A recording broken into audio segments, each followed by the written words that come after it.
यह कहानी एक छोटे से गांव के एक साधारण लड़के राजू की है, जो अपने ईमानदार और सच्चे स्वभाव के लिए गांव में जाना जाता था। राजू का परिवार बहुत गरीब था, लेकिन फिर भी राजू कभी झूठ नहीं बोलता था और हमेशा अपनी बात पर अटल रहता था। वह छोटे-मोटे काम करके अपने परिवार का सहारा बनता, लेकिन अपनी ईमानदारी से कभी समझौता नहीं करता। गांव में कुछ लोग ऐसे थे जो राजू की ईमानदारी को उसकी कमजोरी समझते थे और उसे चिढ़ाते भी थे। गांव के कुछ लड़के अक्सर उसका मजाक उड़ाते और कहते, राजू, इतने सच्चे बनकर क्या मिलेगा? देखना, दुनिया में सब धोखा देते हैं। राजू इन सब बातों को मुस्कुराकर सुनता और सोचता, सत्य ही मेरा सबसे बड़ा सहारा है। मैं इसी राह पर चलूंगा। एक दिन गांव के सरपंच ने एक महत्वपूर्ण घोषणा की। उन्होंने बताया कि गांव के पास के जंगल में एक पुराना खजाना छिपा हुआ है, जिसे ढूंढने वाले को बड़ा इनाम मिलेगा। खजाना गांव के किसी पुराने राजा का था, जो कई सालों से लापता था। सरपंच ने कहा, जो भी यह खजाना ढूंढेगा, उसे आधा खजाना इनाम में दिया जाएगा और बाकी गांव के विकास में खर्च किया जाएगा। यह खबर सुनते ही गांव के कई लोग खजाना ढूंढने के लिए उत्साहित हो गए। कुछ लड़के, जो राजू को चिढ़ाते थे, बोले, चलो राजू, अगर तुम सच में इतने सच्चे और बहादुर हो, तो खजाना ढूंढ कर दिखाओ। राजू ने बिना कुछ कहे सिर हिलाया और अपने मन में ठान लिया कि वह खजाना ढूंढेगा। राजू ने अपने प्यारे कुत्ते मोती को साथ लिया और खजाने की खोज में जंगल की ओर निकल पड़ा। जंगल में कदम रखते ही उसे एहसास हुआ कि यह सफर उतना आसान नहीं होगा जितना उसने सोचा था।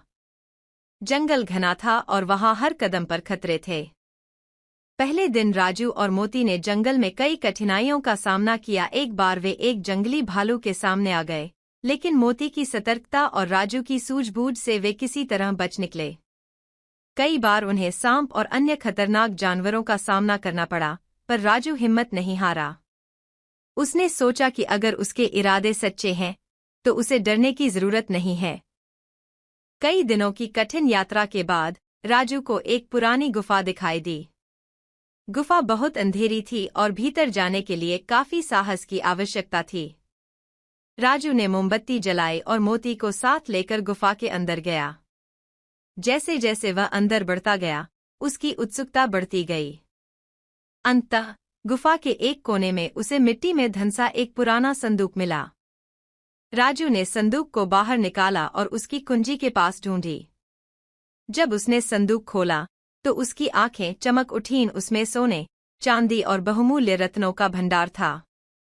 राजू के मन में एक पल के लिए विचार आया कि वह यह खजाना अपने पास रख ले और गांव में किसी को न बताए, जिससे उसकी गरीबी हमेशा के लिए दूर हो सकती थी।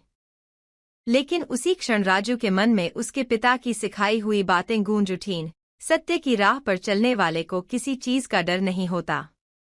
सत्य से बड़ा कोई खजाना नहीं होता। यह सोचकर राजू ने खजाना अपने पास रखने का विचार छोड़ दिया और तय किया कि वह इस खजाने को ईमानदारी से गांव के सरपंच को सौंपेगा।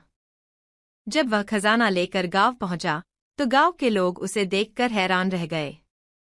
सरपंच ने उससे खजाने के बारे में पूछा तो राजू ने पूरी ईमानदारी से सारी घटना बताई। उसने यह भी बताया कि एक पल के लिए उसने खजाना अपने पास रखने का सोचा था, लेकिन फिर उसके मन ने उसे सच्चाई का रास्ता अपनाने के लिए प्रेरित किया। राजू की ईमानदारी से प्रभावित होकर सरपंच ने उसकी भूरी भूरी प्रशंसा की। सरपंच ने कहा, राजू, तुमने न केवल अपनी ईमानदारी से हमारा विश्वास जीता है, बल्कि यह भी साबित किया है कि सच्चाई की ताकत सबसे बड़ी होती है।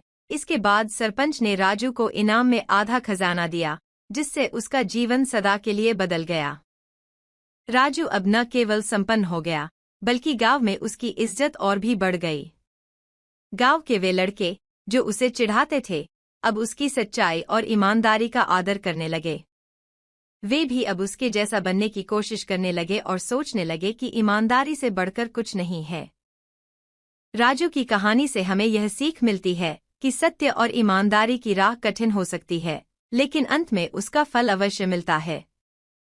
सत्य के मार्ग पर चलने वाले को कभी भी हारने का डर नहीं होता, क्योंकि सत्य में ही सबसे बड़ी शक्ति होती है।